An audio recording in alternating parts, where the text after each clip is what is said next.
And now we're going to talk about linear regression assumptions. And if we do linear regression on any data set, we are assuming that 4 criteria will be met.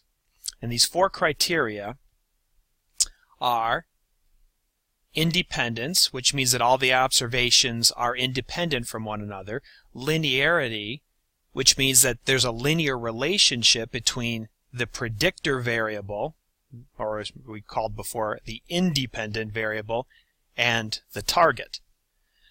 We also assume that there's no multicollinearity, and multicollinearity means that there's a real high correlation between 2 of the input variables. And then the last thing is we are assuming that the error terms have an average value or a mean of 0, that the errors are normally distributed, and that there's no observable pattern in it. And that when there's no pattern in the errors, it is called a homoscedastic errors. So let's take a little look to describe these, so as opposed to just talking at it from a high-level theoretical level. Let's crawl into the weeds a little bit. Okay, let's talk independence. Now, when we talk independence, we're assuming that the data that we're working is all independent. And so let's talk about independent data sets. So let's assume I'm trying to predict how much money people make based upon their college degree and their age and how many years they've been working. And if I just randomly pull customers out of the database, you can see Mary makes $50,000 and she has a BA and she's 35 with 10 years of experience, and Joe has a $10,000 income and he's got a high school diploma and he's 19 and he's got 1 year of experience. So and Jane is a doctor or a PhD and she's 50 with 25 years of experience. So this is the data is all independent because I've randomly pulled it out of a database. Now here's some non-independent data. So in this case, you can see that again we still got Mary here. Let me look for my mouse. It seems to have disappeared. There it is. Mary, again, we still got Mary, and she makes $50,000 with a BA, and she's 35 with 10 years of experience. However, our next person on the list is Tom Brady, who's a football player. And I don't know much about football, so I'm just guessing that he makes $10 million a year. And I'm guessing he has a BA, and I don't know, he might be 33 with 10 years of experience. And then our next person is, and it's fine, maybe he made it into the data set for some reason. But then we have Jane, and she makes $200,000, and she's a PhD with 50, and she's 25 years of experience. Oh, and look at our next person, Joe Montana. He's another football player, and he makes $15 million a year. And he's got a BA, he might be 28, I don't know how old he is, and he's got 5 years of experience. And then we got Susie with a high school diploma, and she makes $15,000. And then finally we got Joe Namath, yet another football player. So you notice that all of the men in my data set all happen to be NFL quarterbacks. It's very unlikely that this data set that the data in here is independent. There's probably something going on with my sampling in such a way that I end up, when I have a guy, it tends to be an NFL quarterback. So if I want to predict, if I can predict a person's income from their college degree and their age and their years of experience, I probably should have a random sample like up here, as opposed to a random sample of women and NFL quarterbacks. I mean, that just doesn't seem to make sense. So that's also called a biased sample as well, because I have a bias towards NFL quarterbacks, and they're going to throw off my model. But anyways, we're going to assume that if we're building a linear model, that our data is independent. So there I have highlighted the quarterbacks in red just in case you didn't know who they were. Okay, so now the second assumption we are making is linearity. We are assuming that there is a linear relationship between my predictor variable or my input variable and my target. So let's say, for example, that this x-axis is the person's age and this is their income. Well, you can see right here that the older you get, the more money you make. So this is a nice linear relationship. It doesn't have to be perfect, but it's pretty close. And over here we have another linear relationship, only it goes in the opposite direction. So this might be a case of the amount of home runs you hit in baseball based upon your age. And probably the older you get, you start hitting less home runs, and so that maybe that's something like that. So that's a negative or a positive relationship, but it's clearly linear. Now this is a non-linear relationship here. So this might be something like your income versus age in real life. You know, you start making more money and then you get about middle age and then you begin to start retiring, and so perhaps so it's not such a good example of or maybe this could be the amount of miles driven. Teenagers don't drive as much, and then you drive more and more, and then as you get older you tend to drive less. So this is a non-linear relationship in the data here. So that's the non-linear case, and this is just random here. So when we do a linear regression, we are assuming that there is going to be some type of a linear relationship. Now, incidentally, let's go back over here real quick. This is nonlinear.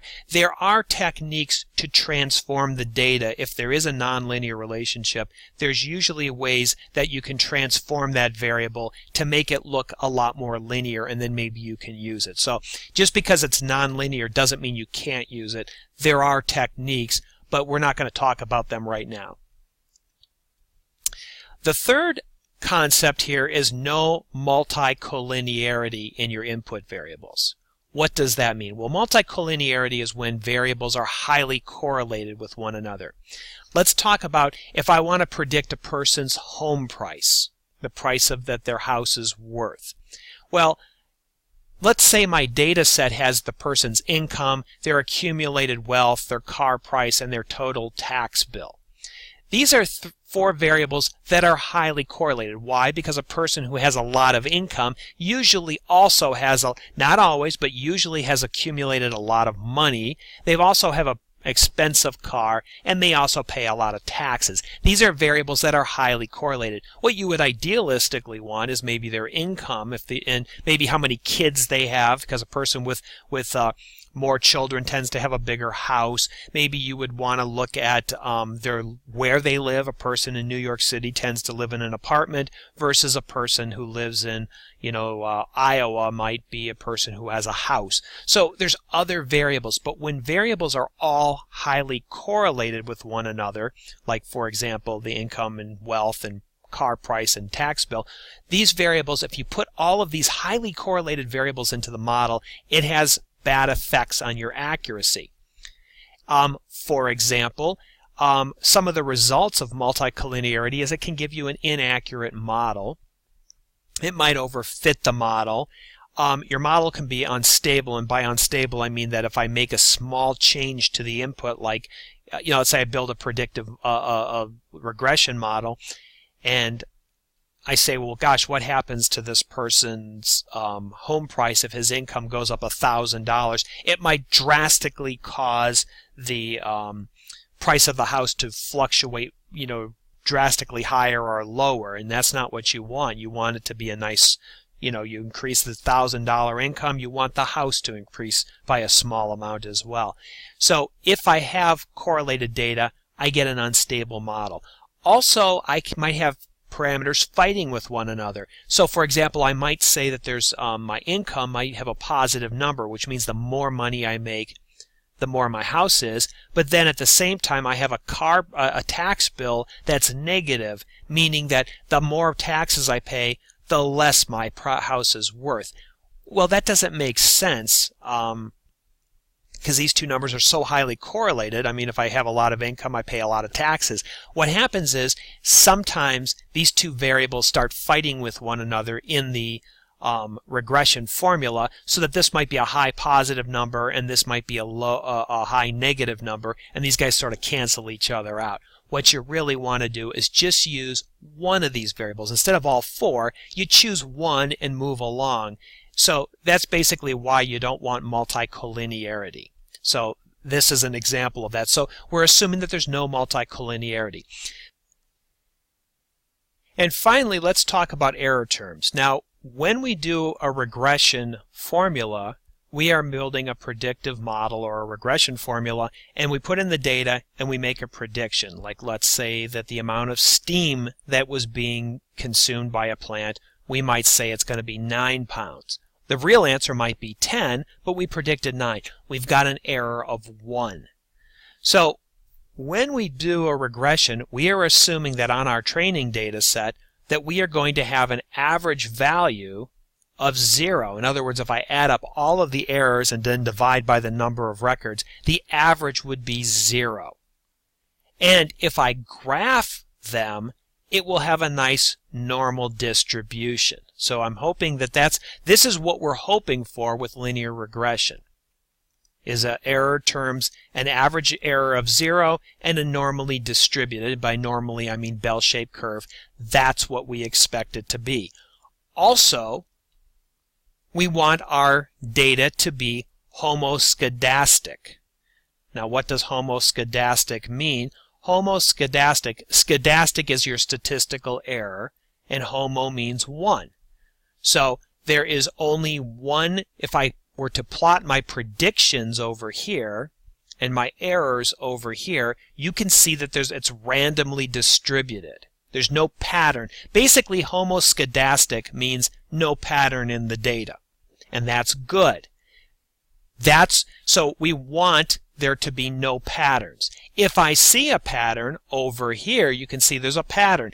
As my predicted values goes up, my error starts turning negative, and then it goes up again. You just eyeball this thing, and you can see there's like a U in the data here. Okay? When there's a pattern, it means heteroscedastic, which means that there's different errors depending on on what my prediction is. I don't want to be able to say, oh, I predicted 20 pounds of steam, and if I've got 20 pounds of steam for this month, I tend to be low, or my error tends to be lower than normal. But if I predict 10 pounds or 30, it's higher. I don't want to be able to say that.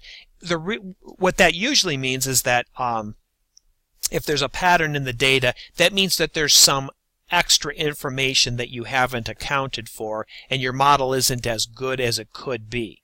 So homoscedastic means that there's no pattern, and that's good.